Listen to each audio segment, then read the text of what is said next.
புதுச்சேரியில் கடந்த சில மாதங்களாகவே பெண்கள் தனியாக செல்லவே பயப்பட காரணமாக இருந்தவர்தான் செயின் பறிப்பு கொள்ளையன் பாபு.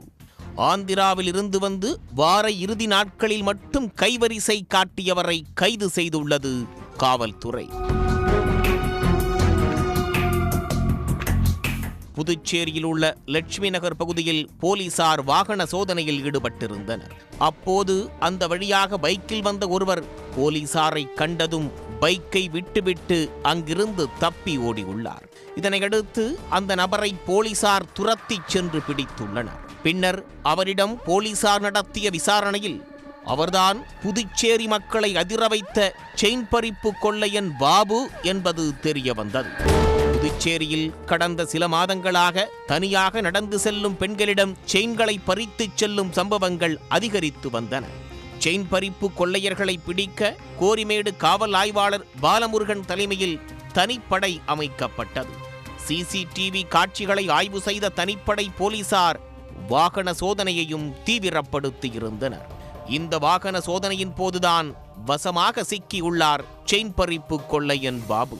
ஆந்திராவைச் சேர்ந்த பாபு தன்னுடைய நண்பர் சையது பாஷாவோடு சேர்ந்து தொடர் செயின் பறிப்பில் ஈடுபட்டு வந்தது விசாரணையில் கண்டுபிடிக்கப்பட்டது. பிடிபட்ட பாபு தன்னுடைய நண்பர் சையது பாஷாவுடன் சேர்ந்து முத்தியால்பேட்டை, எல்லை பிள்ளை சாவடி போன்ற பகுதிகளில் பைக்குகளை திருடி அதன் மூலமாக தென்றல் நகர், கவிக்குயில் நகர், ரெட்டியார் பாளையம், ராதாகிருஷ்ணன் நகர் உள்ளிட்ட பகுதிகளில் தனியாக நடந்து சென்ற வயதான பெண்களிடம் செயின் பறிப்பில் ஈடுபட்டதை ஒப்புக்கொண்டார். வார இறுதி நாட்களில் மட்டும் புதுச்சேரிக்கு வரும் இவர்கள் விடுதியில் அறையெடுத்து தங்கி ஆள் நடமாட்டம் இல்லாத பகுதிகளை நோட்டமிட்டு பெண்களிடம் செயின் பறிப்பு சம்பவங்களை அரங்கேற்றியுள்ளனர். வழிப்பறி செய்த நகைகளை விற்று அதில் சொகுசு வாழ்க்கை வாழ்ந்து வந்ததாகவும் வாக்குமூலம் அளித்துள்ளார் பாபு. இங்கே வந்து இவங்க இந்த திருட்டு எப்படி செய்கிறாங்கன்னா, அங்கேருந்து வர வேண்டியது வந்துட்டு இங்கே வந்து வண்டியை ஒரு மோட்டர் சைக்கிளை தேடுறாங்க. அதில் வந்து அங்கே ரூம் ஏன்னா செட் பண்ணிவிட்டு அங்கே வந்து தங்கிட்டு மோட்டர் சைக்கிள் வாகனத்தை எடுத்துக்கின்னு அவங்க வந்து ஏரியாவை கண்காணிச்சுட்டு அதுக்கப்புறம் இரவு நேரத்தில் வந்து அவங்க வந்து இந்த செயின் பறிப்பும் ராபரியும் வழிபறியும் செய்ய ஆரம்பிச்சிருக்காங்க.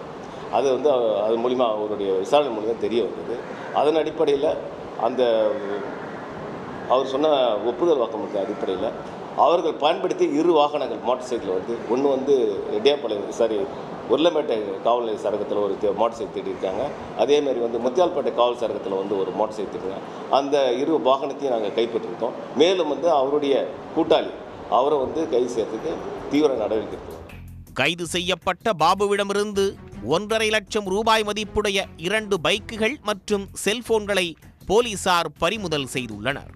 பாபுவும் அவருடைய கூட்டாளியான சையது பாஷாவும் சேர்ந்து கர்நாடகா, ஆந்திரா மற்றும் தெலங்கானாவில் தொடர் செயின் பறிப்பில் ஈடுபட்டு வந்ததும் தெரிய வந்துள்ளது. இவர்கள் மீது 40க்கும் மேற்பட்ட செயின் பறிப்பு வழக்குகளும் நிலுவையில் உள்ளது. சையது பாஷாவை பிடிக்க தனிப்படை போலீசார் தீவிரம் காட்டி வருகின்றனர். புதுச்சேரியில் பெண்களை அச்சுறுத்தி வந்த செயின் பறிப்பு கொள்ளையன் தற்போது கைது செய்யப்பட்டிருப்பதால் மக்கள் நிம்மதியடைந்துள்ளனர். உடனுக்குடன் செய்திகளை தெரிந்து கொள்ள சன் நியூஸ் பெல் ஐகானை கிளிக் பண்ணுங்க.